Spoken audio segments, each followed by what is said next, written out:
Testing 1, 2, 3. Testing 1, 2, 3. Testing 1, 2, 3.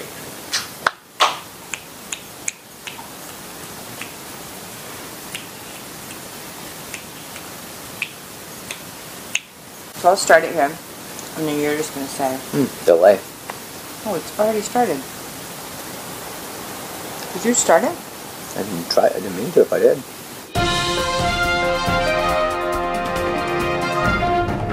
Hey everybody, it's Sean with The Good Dog. This is Laura Morgan, my trusty assistant, and we're going to be doing Q&A Saturday video style. So prior to this, I've been doing them all with on Facebook just by responding and typing, actually just thumbs on the iPad, and it takes hours and hours and hours, and we thought that it might not only save time, but it might be more fun to actually do a video thing where we can actually talk to you guys directly. So we're going to give it a shot, see what you guys think. Well, Morgan, what do we got cooking? Besides a big plane overhead. Hopefully you don't hear that too loud. It's not. TJ asks, what is the best way to curb a dog's chase instinct? My house has many feral cats, and I would like my dog to be able to be off-leash in the yard. What's the best way to curb my dog's chase instincts? So, bunch of feral cats and a dog that's interested. This is a tough one. I mean, obviously management is an easy answer, but that's not what she's looking for. And management would be don't let the dog out when the cat's... I think it's okay. Sorry. Wait, well, we don't know, actually. We don't know. Me either. Okay. Me either. So management would be an easy answer. Just not letting the dog out in the yard when unsupervised.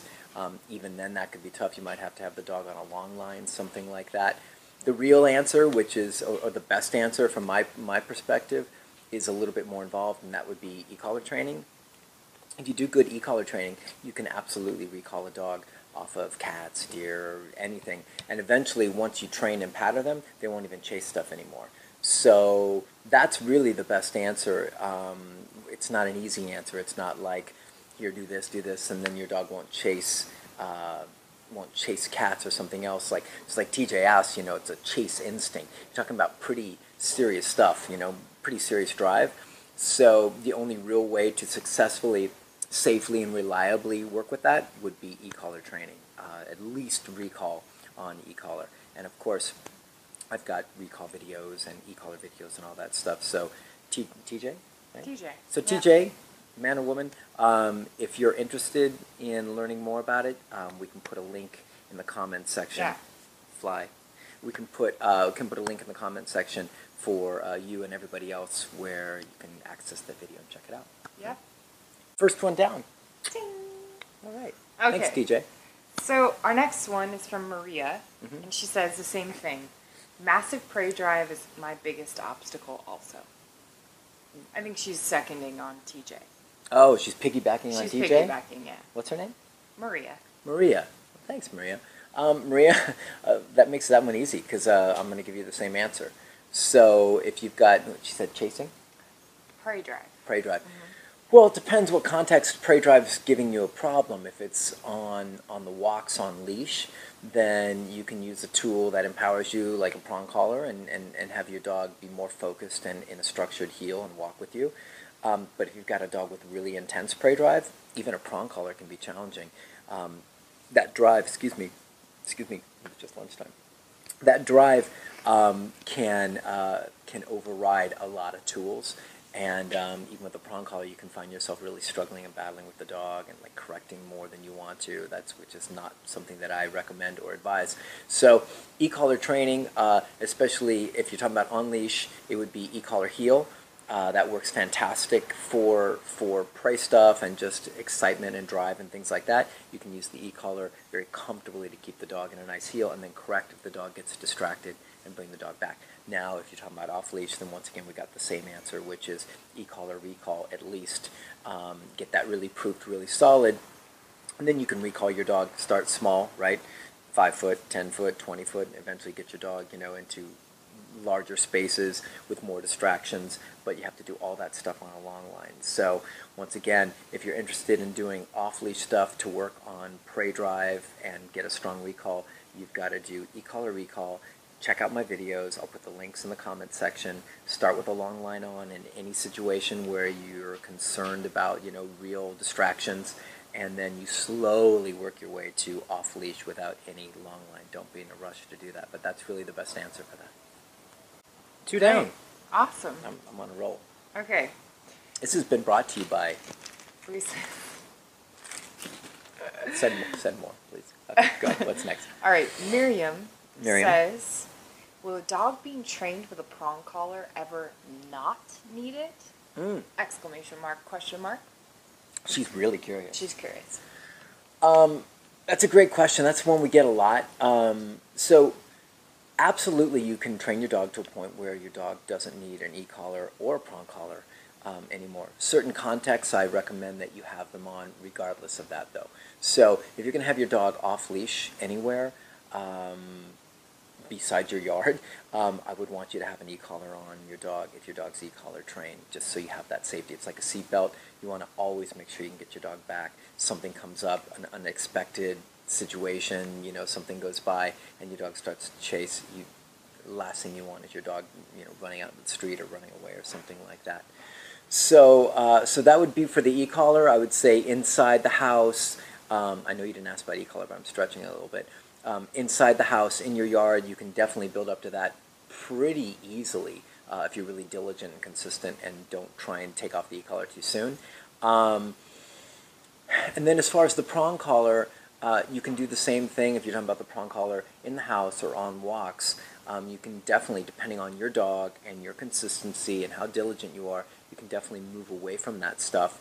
Your dog and your work and your consistency and diligency will determine how quick, thank you, diligence will determine how, I like diligenciness, will determine how quick that you can move through that. Now some dogs, like we're talking about like dogs with massive prey drive or things like that, are you going to really eat Reese's while on the job? Right by the microphone. That can be problematic. So there's some dogs that if you've got a really serious dog situation, that prong collar can be a hard one to get away from if your dog is really excited on the walks. You can get away from it, but it can be a lot of work. But all that said, hopefully I'm being clear, you can't eat those quietly. I know you're trying to. She's like, so trying to snack under the radar. Snacking under the radar. But like my dogs, I have them on prong collars all the time. They walk really nice. It's not a problem. We all do. Yeah, we all do, and all of our clients, I recommend that they do as well. And the reason isn't that the dogs aren't trained. The reason is that real life goes down and things happen. You're out walking your well-behaved, nicely healing dog, and a cat goes running by, or an off-leash dog comes running up, or something spooks your dog when you're on the corner of a busy street and your dog jumps in response to that. The last thing I want for you is to be in a situation where you're disempowered, in harm's way, or your dog's in harm's way, and you don't have good control. Dog comes running up and you're trying to protect your dog from another dog, and you've got your dog on a flat buckle collar or something like that, you've got very little control. Or a cat goes shimmying right by you and your dog gets excited and tries to go after the cat, and you've got very little control. So what I don't want is I don't want my clients in a position where they're disempowered, nervous, out of control, or a situation comes up where their dog might get hurt. So, so that's really my answer. Yes, it's a long, drawn-out one. Yes, you can get away from e-collar. Yes, you can get away from prong collar.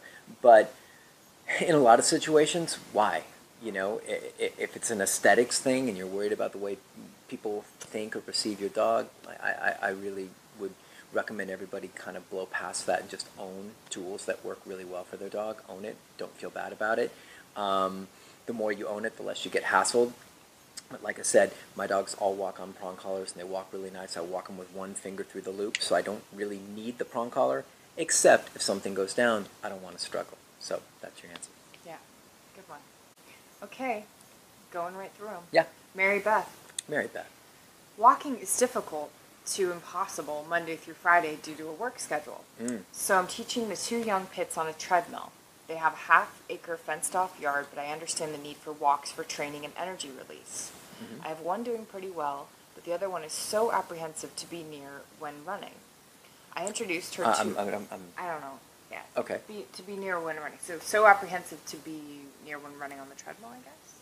Maybe. I introduced her to it when it was off, got her used to the sound, Okay. but she won't even get on while it's off to retrieve a treat. Oh, I see. Okay. She's a sensitive dog. Forcing her on and holding her on does just make her more apprehensive. I tried it once and was back to the drawing board. Any suggestions? So, treadmill question. This can be a tough one. If your dog's really nervous about the treadmill, some dogs jump right on, they have a great time and it's easy. Some dogs are medium nervous and some dogs are really apprehensive and panicky about it. With the really panicky dogs, you can try and condition them with treats, and typically you're going to find there's a limit with that where the state of mind is so anxious and nervous and freaked out that it doesn't matter what treat you use, you're still going to wind up struggling where the dog's just going to resist and panic. So honestly, I don't really use treats much for treadmill training.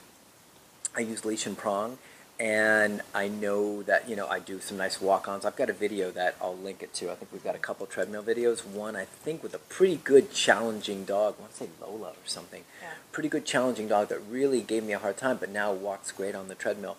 So we'll put links below for you to kind of see the problem-solving aspect of that. But the way I do it is just leash and prong.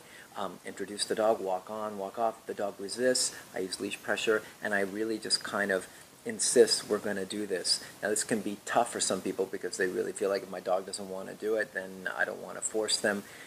It's not really about forcing. It's about insisting slowly and methodically to create the results that you want. If a dog is fearful about something or nervous about something, and if you can't counter condition them with treats, then you're really kind of stuck. So what are you going to do? You're not going to get your dog on the treadmill. So dogs like that typically break through once you can get them on the treadmill and keep them on the treadmill long enough for them to realize that the world's not going to end. So with dogs like that, I get them up. Sometimes you have to use more pressure than maybe you would like to.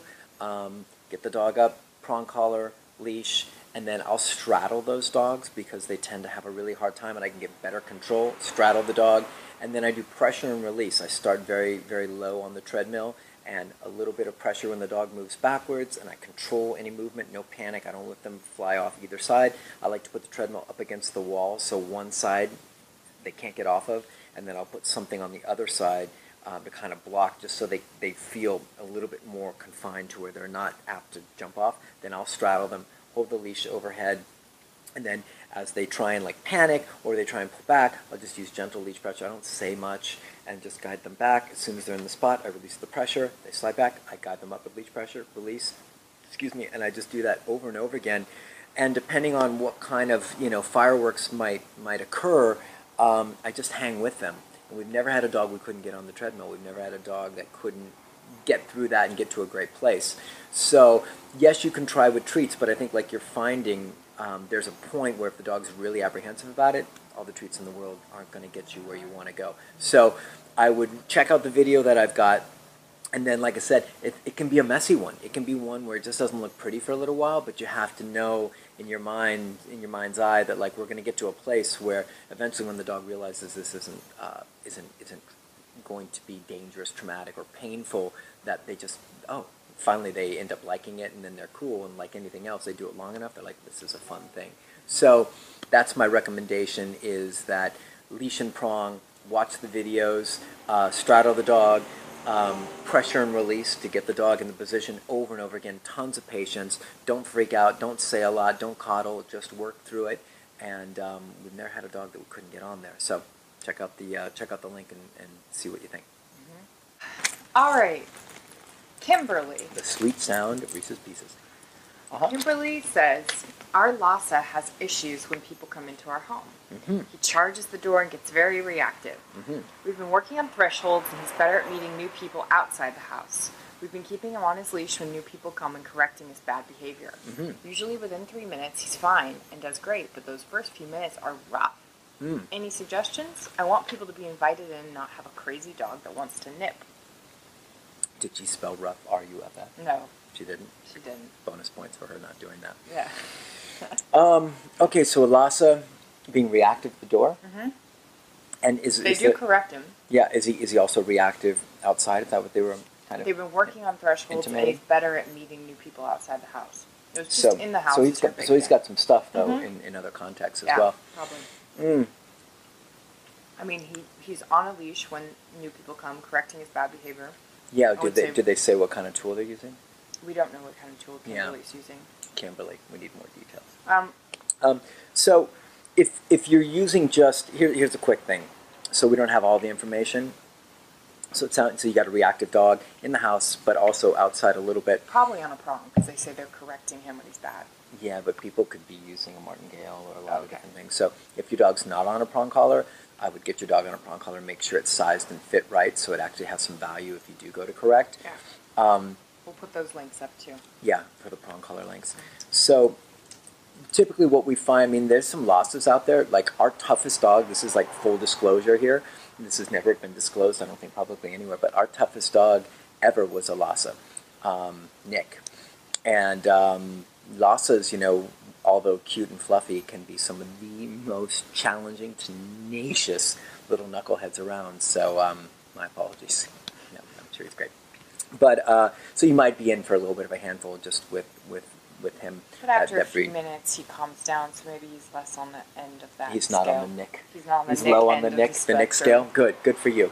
So place command. So yeah, so I would say overall structure, you know, so the hardest thing you can do, and I don't know your whole program, she said she's working on thresholds and greetings, yeah, right? thresholds and greetings outside and stuff. So the most important thing you could do, which is what we do here for all of our board and trains that come in, is not try and just address that moment. That's the hardest thing you can do, is try and address when people come in or the door itself. The best way, the best gateway in, is to start creating a fundamentally calm, relaxed, deferential, respectful dog in all contexts, which can be hard for people because they think, well, he's really good in all these other moments. He's not having problems. He's only struggling with the door. The problem is that if you're trying to leverage like authority and training and listening and respect all at problem moments, you haven't created any leverage for when those problem moments occur. So you really want to go after those moments when it's the smaller versions of them. So we recommend a lot of place command, duration, place, and down, things like that, and then start challenging those commands by putting the dog in places that are challenging, again, challenging for the dog to retain that position, retain that spot. That way, hopefully, you get some pushback where the dog, you know, doesn't want to be in place in the bathroom and tries to break, or doesn't want to be in place when you leave the room, or if you faux knock at the door or something like that. And then you have the ability to start creating a gateway in, an inroad to be able to address, correct, and really start creating some foundational authority and some foundational training where the relationship really gets in a place of like, oh, we listen, we being the dog, listen to you all the time, not just when the bombs are falling, but all the time. Mm-hmm. So we've been patterned. You want to think about it from the dog's perspective. If the dog's patterned to be listening to you all the time, then when the bombs are falling, it makes a lot more sense for the dog to listen to you and comply. Plus, the dog's state of mind fundamentally will be at a lower place. He'll be more calm, more relaxed overall, which will give you more leverage for when the door happens. So that's one of the things I'd recommend. I'd go really foundation heavy. We'll put links up for, sit down, place, all of that stuff in the house. You got to be on a leash and prong for that. Obviously, if you want to go even more thorough and have not just an easier time, but a more comprehensive training program, then an e-collar works really well, because dogs tend to know when you've got a leash in your hand or how close you are and whether you can get to them to correct and things like that. The e-collar can really change a lot of that, not to mention the way it shares pressure versus the way a prong or other tools do tends to be more effective and actually will cause dogs to de-escalate rather than escalate a lot of times in a way that really just no other tool does. So if you really want to get this really nailed, then e-collar work down the line, either on your own or with a trainer is a great way to go about it. But I'd say foundation work. Everybody misses this one because they only see their dog really struggling in one context, but that's just a symptom. That door thing and the other stuff around people, it's just symptomatic of him not being in a totally relaxed, tuned in, trusting, respectful, and buying into you as being in control and leading the ship. So that's where I go. And of course, if I'm wrong and if you're doing all that stuff, then forget everything I said, and I'll send you some Reese's Pieces, and we'll give you another shot at another question. But that's where I'd start from right here. Awesome. Okay, This is a two-parter. Well, it's not a two-parter, but he wrote twice, so that... Twice? Are you allowed to get 2 questions? No, it's not 2 questions. It's just 2 parts. Okay. So, Ryan asks... So Ryan Martin? Ryan Martin. Hey, Ryan. Hey, Ryan. When you're walking a dog that's not... Ryan's an up-and-coming trainer, by the way. Young dude out there doing his stuff. I can tell by his question. Proud of you. Because he's... Asking good questions? Yeah, well, I mean, he's asking a good question, but he's also talking about a dog that's not reactive, which means he's a dog trainer. He's he's using the terminology? Cool. No, I mean, he's actually, like, the dog is good already. Okay, great. Well, I don't know. We'll probably cut that off. Who knows what she's talking about. So, Ryan Martin, when you are walking a dog that's not reactive, should you necessarily correct when the dog sticks his ears up / becomes alert about another person or dog? I'm talking about more of a curious, interested kind of alert rather than that anxious kind of alert. And what about a dog that gets interested over birds and squirrels during the walk? And then his aside is, obviously if the dog becomes too excited about any of these things or comes out of the heel, I realize you should correct. Yeah. He's clear about that. But I'm just talking about simply being alert / sticking ears up. Yeah. Like non-reactive dog. That's a good question. So it would really depend on that dog and your feel on that dog. So if that dog really never escalates, if that dog, a lot of this stuff is getting a feel for the specific dog and what their patterns are. So if you're out walking that dog and you spent time with the dog and the dog's ears periodically come up and, does this, but the dog doesn't move out of heel and the dog doesn't escalate and amp up, that's not really a big deal. Yeah. I probably wouldn't pay much mind to that. But if that leads to anything else, then I would definitely be addressing it just because it's leading to other things. So if the ears come up, don't go anywhere, I'd let it go. If the ears come up or panting or speeding up or anything like that starts to indicate that there might be a liftoff, then you definitely have to go after it because it's the beginning of the end. Not to put too heavy a thing on it. But so that's kind of the answer. It's when you're dog training and you get all these kind of rules about what you should be doing with dogs, it's easy to get and I think that's why it's a good question from you, like how comprehensive or how all-encompassing are these rules and do they apply in every situation? And no, they really don't. It really depends on the dog. So it really depends on the dog. So dogs with more polite, courteous demeanors overall, I tend to give a little more pass on certain things. Doesn't mean they can just run roughshod, but little things like that, if the dog is generally well-behaved and doesn't have issues of reactivity on the walk, I'm going to let them go with some of that stuff. Any other problems, or even if there's attitude problems in other contexts in the house, maybe I might go after that. But it depends what's the flavor of that. Is it leading to anything? It doesn't sound like it is. So good question, and I think I think it's probably okay to let that go if that dog is behaving in all other contexts. What was the other aside? He was just saying if they're getting too excited, he knows. Then obviously, okay, so you already know that, but yeah. So that's it, Ryan. Okay, Rachel, do you need a sip of water or anything? No, I'm good. Good. But thanks for looking out for me. How we doing, guys? You like this? Make sure you let us know in the comments. Yeah, let us know if it's boring. If you dig this and more than the typing. And I think what I'm going to do is I'm going to put people's timestamp on there so they don't have to go through the whole thing. Ah, that's cool. So if you want to watch the whole thing, you can. Yeah. But if you want to just be selfish and just go to your own question, Laura's got you covered. It's okay to be selfish. It's a lot. Busy world out there. It's a lot. All right, Speaking Rachel. of selfish. Rachel's comment. What's the best way to give a deaf dog confidence when meeting new people? She loves other dogs and is very confident when introduced to new dogs, becomes skittish whenever she encounters a human she's unfamiliar with. That's an interesting one. The thing that we find over and over again, whether it's a deaf dog, a blind dog, or any other, or a normal dog without any issues like that, is just direction.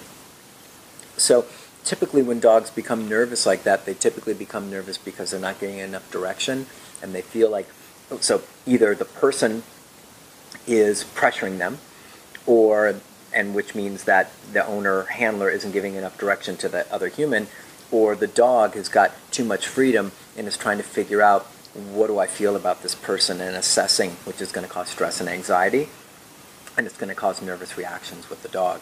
So the best way for a dog that gets nervous in any context is give it a lot of help, give it a lot of direction. Don't let it figure it out on its own. So it'd be a short leash, not a tight leash. If the dog's on leash, which it should be, and give it some information. Sit, just hang right here. Don't do anything. Of course, you can't talk to it because it's deaf. But put it. Well, I'm just saying. You know, I'm being honest, right? You can't talk to it anyway because it's a dog. Well, you could. If you've got training commands, you can. So you can talk to the dog if it makes you feel better. But put the dog in command and then give it distinct directions, you know, about what you want. Which is, for me, if it was my dog, all kidding aside, I wouldn't let the person pressure him. And I wouldn't let my dog be on a loose leash and trying to figure out what's going on. I would give a lot of firm direction. Here, sit down right here. And person, you're not allowed to touch my dog or interact with my dog. Dog, you're not allowed to be worried or concerned or feel like you need to assess. And let that moment of initial tension, because that's what happens, is that the dog's not sure at first.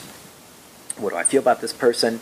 Am I safe? What are his intentions? Things like that. That's when you come in and you say, don't worry about any of that. I'm going to make sure the human doesn't intrude on your space. I'm going to make sure you don't feel the need to go and figure this out with the human. So everybody stays cool in their own place. And eventually what happens, and it doesn't have to take a long time, but eventually what happens is that moment, that initial moment of uncertainty tends to dissipate, fade, the dog becomes more comfortable, and then you can let a natural interaction happen. Once again, I would probably have the human ignore the dog, not try and touch, not try and engage, and just kind of let the dog move around the person, but only if the dog looked really calm and relaxed. If the dog's worried, nervous, there's no need for an interaction. Everybody gets caught up, like my dog's got to meet everybody, and they need to be social, and they don't all need to be social. So if your dog's not comfortable around people like that, put your dog in place. Take the heat off of him. He doesn't need to be social if he's not comfortable. That can be, I'm not saying you, but we can get really caught up in like, I want my dog to get better, so he's got to meet all these people. So some dogs are not super social like that, or at least initially. You can put him in place and you can have him just not, you know, engage and take the heat off of him. Or you can also put him in place or have him in a sit, have him chill out, have him be really relaxed, wait till that moment of tension or uncertainty passes, and then you can actually have the other person have a treat in his hand. Don't have him go up and give it to the dog, but you can actually have the dog go to the person and actually get a treat. And so you can start to kind of counter condition that good things come from people like that. But you got to make sure the person that's doing it isn't like, oh hey buddy, because then the pressure goes over the, you know, over the top, over threshold, and the dog starts to freak out. So it's about trust building and giving a lot of information. Do you hear that? That's Hercules, the dog snoring, Hercules, dreaming. So that's my long drawn out answer. If you've got a nervous dog, please advocate for it. Please don't feel it needs to be social. Give it a lot more information. Give the human information. Don't let them get into a bad situation. Once everybody's calm, up to you to determine whether your dog is comfortable enough to go interact. If you want to have the person hold a treat, like I would just be like this. I wouldn't even look at the dog. Let the dog come up and grab it if the dog's really nervous. And then the dog will tell you how they feel. That's how I approach that. Okay, Alison. Moving right along. What do you do when you're walking two friendly dogs and you meet two aggressive dogs who aren't on leash, muzzled, or under control? In the worst case scenario, what's the best way to get the aggressor off? Wow. So that's a bad, you know, that's one of those bad scenes. You know, I always equate that to like drunk drivers. You know, people. What can you do about worst case scenarios? And oftentimes there's not a lot you can do about it. What can you do about a drunk driver or somebody not paying attention? You wear your seatbelt and you try and be cautious and try and be careful. There's only so much we can do. I always carry pet convincer, carry Halt, which is like a really intense pepper spray that male people carry. Not males as in boys, but as in people that deliver letters. And that can be really effective to ward off dogs. Now, if the dogs are really determined to do you harm, pet convincer or Halt may not do you any good. A walking stick, you know, when push comes to shove, it's a jungle out there. Push comes to shove, your job is to protect your dog. And you know, I've had dogs come running up on me before where I couldn't even get a pet convincer out. And we had a pit come charge us when we had like 8 dogs. And with full intention. Doesn't mean he was going to attack, but he was running full speed at us standing still, and it was a very dangerous situation. And this pack of dogs that I'm holding are not going to feel very comfortable about that dog. So I kicked him as hard as I could in the head, hurt my leg really bad, but he actually stopped, turned around, and went the other direction. So, not pretty, but I'm sure it avoided a dog fight of pretty epic proportions. A walking stick, so you can keep space. Maybe give a dog a knock on the head. I mean, if you're talking about serious stuff, then it's not a knock; it's a clobber. It's like you're trying to save a dog's life, or massive vet bills, things like that. There's no easy answer for that stuff. Now, if they do get engaged, if the worst case, the real worst case scenario happens, then you've got to be able to calmly try and disengage that. And if you're one person and you're talking about, I think she's talking about like a 4-dog melee. Yeah. That's a man. I don't even like to think about it. But one of the things you can do is you can take your hand under the collar of the offending dogs, take it and twist and pull up and hold. And what it'll do is it'll start to choke out the other dog. So most of the time, like hitting, yelling, screaming won't do anything. If the dog's really serious, you're pretty stuck with that. So take your hand under the collar, take it, lift, and twist, and hold. And it can take a while, but it should choke the dog out. Now, if you've got 2 dogs that are attacking, you got to do it with 2 dogs. I mean, you really need help at that point. But if it's one dog and they latch on to another dog, do this, twist, and then you got to get your dog out of there. But the dog should choke out and then relax and get the hell out of there. But there's no pretty easy, great, fantastic answer for it. That's that's the drunk driver scenario. But pet convincer's a really good option. Pet convincer, yeah, it's $30 off Amazon. We'll put a link in there for that. And I'd say like 8 to 9 out of 10 dogs will turn when a pet convincer comes out and you give it a blast, just CO2. But we've saved a lot of dog fights at the park that we work a lot of dogs at. We work a lot of more dog-aggressive dogs there. And there's a lot of dogs off-leash who come flying up, and we send a lot of dogs scurrying the other direction with just of that. So that's a really inexpensive and has a fairly high success rate. So that'd be the first suggestion. Walking stick is really good as well. Thanks. Cool. Okay, just stay out of those situations. Don't go there wherever it is.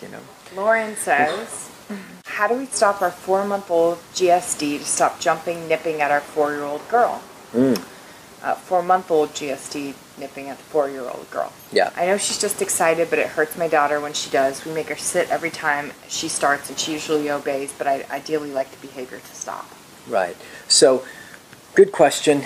Pretty normal, pretty age-appropriate behavior for a 4-month-old GSD, German Shepherd dog, for people that don't know. The thing is, if you just give alternative behaviors, which is a really popular thing that a lot of trainers or a lot of books or a lot of things recommend, it doesn't work very well for a lot of dogs, right? So you've heard or you've been taught, the dog's doing something we don't like, tell him to sit, tell him to lay down, tell him to do something that's incompatible with what they're trying to do. The problem is that it never actually stops or inhibits the behavior in the future. It might derail it for the moment, and the strategy is that you derail it long enough and the dog stops doing it. The problem is if the dog really enjoys doing it, you won't stop it by having the dog sit or down. It's going to continue, and most likely it'll get worse. So this thing is really, really, really easy to fix. So it's a hard one for me to hear about people struggling with because it's such an easy fix. Dogs come in here with that stuff, and it's done within the first, half an hour, 15 minutes. I mean, first session, that stuff's done. So there's no need to struggle with that, and I would hate to see your daughter being nervous or afraid of your new dog, because that doesn't need to be the case. So 4 months old, that's perfectly old enough to put a small prong collar. I'd order a Herm Springer 2.25. Prefer you don't get a generic from Petco or PetSmart. Get a Herm Springer 2.25, which is their small version. And get that fitted. Watch my prong collar video and have your dog drag around prong collar and a leash. And in the house, whenever you're supervising, whenever you're not supervising, prong collar and leash come off. Obviously, we don't want your dog to get hurt or get caught with that. But it's a way for you to interact, communicate, and correct your dog whenever anything's going on that you don't like, right? So you're hanging out, your German Shepherd starts to get a little bit mouthy, a little bit nutty around your 4-year-old, right? So as soon as it happens, you say no, you calmly grab the leash, and you give it a nice pop. A pop is just a quick jerk of the leash and a release. You don't pop and drag the dog away. excuse me, you just give it a quick pop. And really what it is like bang, you know, like that.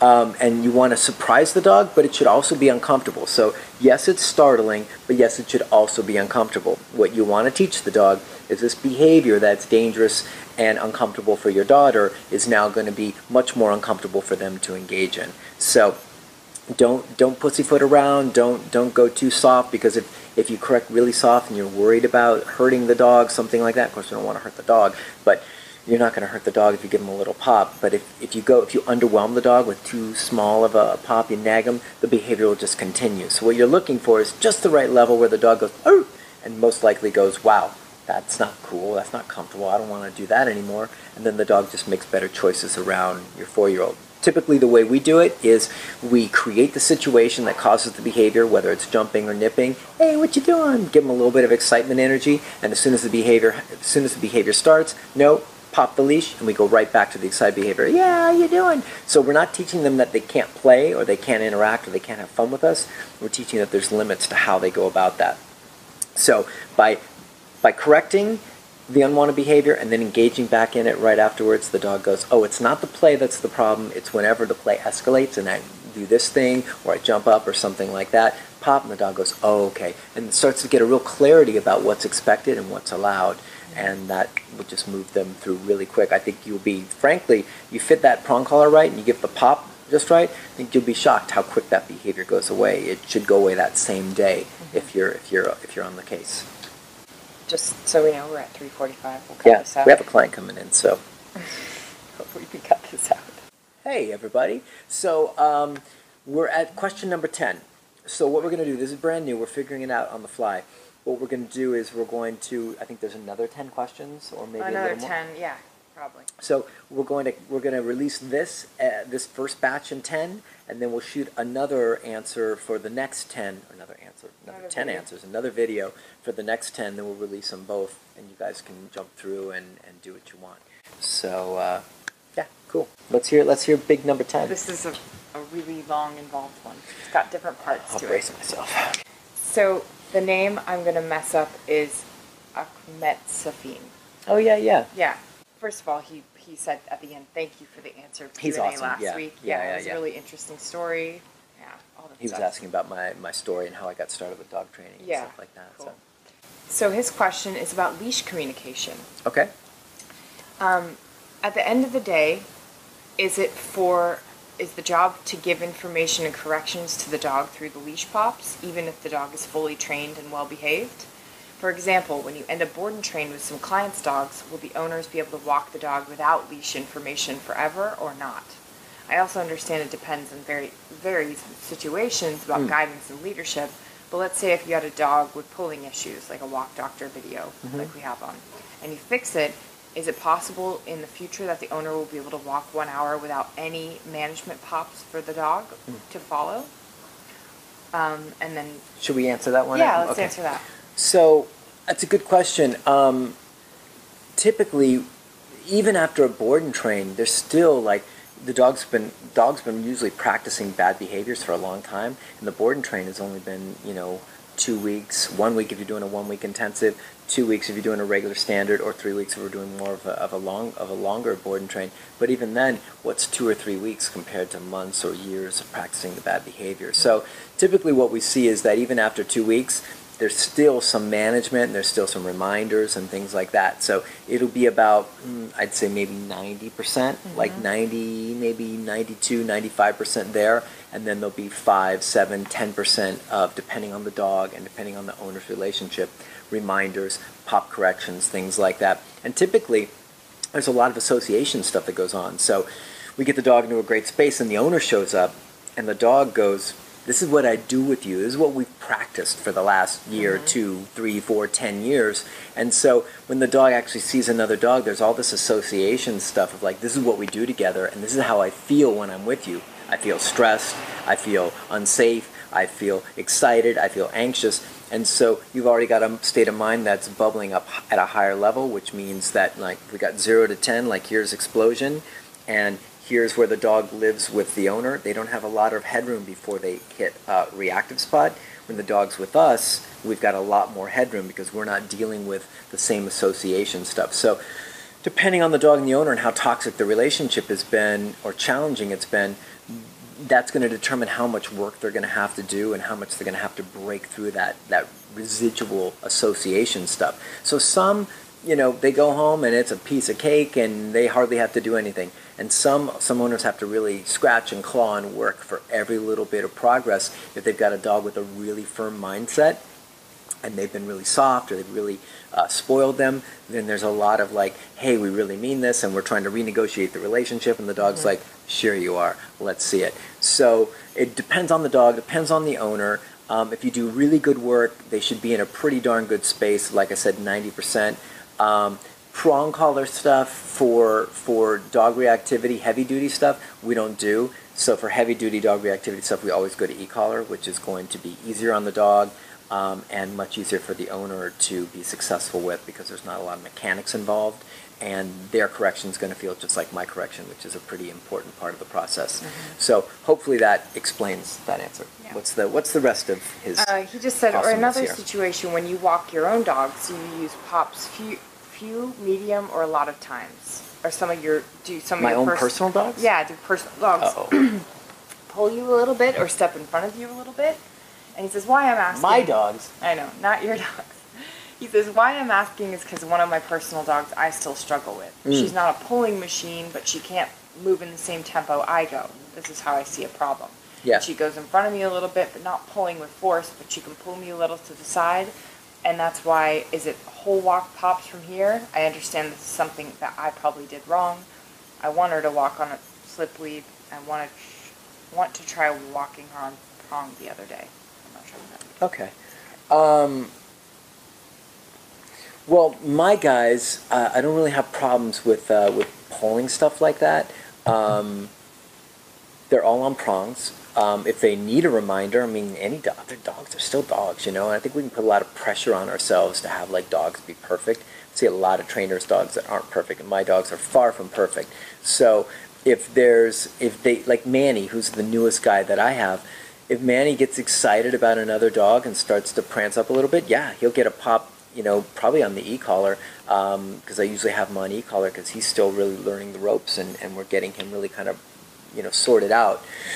So Junior is 15 and he doesn't really pull. If he does anything, he pulls a little behind and might like want to pull to pee. And so it depends on where I'm at with that. So I might correct him if I feel he's being a pushy guy. If I feel he's got to go because he's old, I might give him a pass. Bell's pretty easy. Bell walks like a dream, and so I don't really have to do much work. So I'm kind of lucky with that. But like I said, Manny's still my only guy that would be anywhere near a problematic or loose cannon kind of guy. And so of course, if he needs help, I'm going to give it to him. Prong collar or e-collar for that stuff. But then again, it's pretty mild stuff. So for you and your dog, it sounds like there's still some friction. Like me and Manny are in a place where there's like friction on the walks, It's pretty like there's an occasional thing and we just address it and it's quick. For you and your dog, it sounds like there's still some buy-in stuff that's not happening. So you might want to work on her separately before you go out with the rest of your dogs. I don't know if you've seen when I do 180s. 180s are a great way to create focus, slow the dog down, really decompress the dog. So part of the magic of the 180s is not just like a lot of people think it's just about focus, that the dog moves past you, you turn, pop, and go the other direction. The dog goes, oh, I got to be next to you, and if I don't, I get corrected. That's a big part of it. But the other big part is that the pressure conversation is very sudden, sharp, and it's pretty strong. So what that tends to do is it tends to pull the dog out of a lot of that anxiety state or excitement state where what causes them to pull more. So that's why the 180s can be so valuable. So if I've got a pulling dog, I will not, maybe this is really more along the lines of your question, is I don't want to consistently have to pop. If you're having to pop a lot on the prong, there's something that's not set up right yet. So we don't do that. If we're having to pop a lot, then that means either I need to do 180s on the prong or I need to go to an e-collar because I don't want to just ramp on the dog a bunch like that. So I would say start her on her own. And if you're doing like some decent little pops and you're still feeling tense, you're still feeling that pull, then I would want you to go to 180s. I've got a really cool video. I think it's Lola, is another Lola video showing how I go through the whole process of a very, very strong pulling dog to get them not to pull using pops, then 180s and back to pops and things like that. So check that out. And then I don't know if you're allowed to use e-collars in your country where you're at. E-collars are really magic for walking issues just because they don't have any of this constricting stuff. Even though prong collars are amazing and fantastic for a lot of dogs, this can, for some dogs, can amp them up and can make, when they get to a certain point, can make it hard to get them back. So 180s will typically give you a good thing, but some dogs you'll still struggle with. So so I'd go through that video with Lola and really like kind of dissect it and see if you can get that dog on its own in a really good space, a really respectful space that she learns that when she pulls out in front of you, it's really like, it's necessary that she's not there because it's going to be uncomfortable, and you want to make that very crystal clear for her. Yeah, and then like I said, if you could do e-collar, it'd be great. It'd be a great experience for you, just so you can use it if you're training other people's dogs.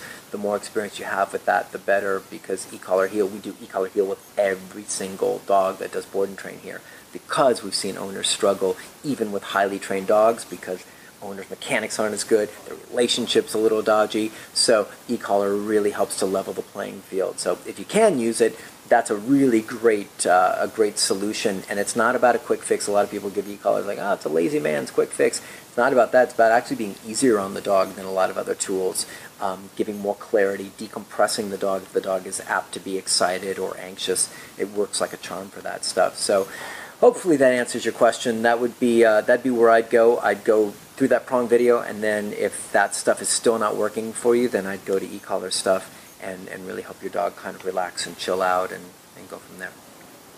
Is that it? That's it for the first 10. Have we made it through? Yay!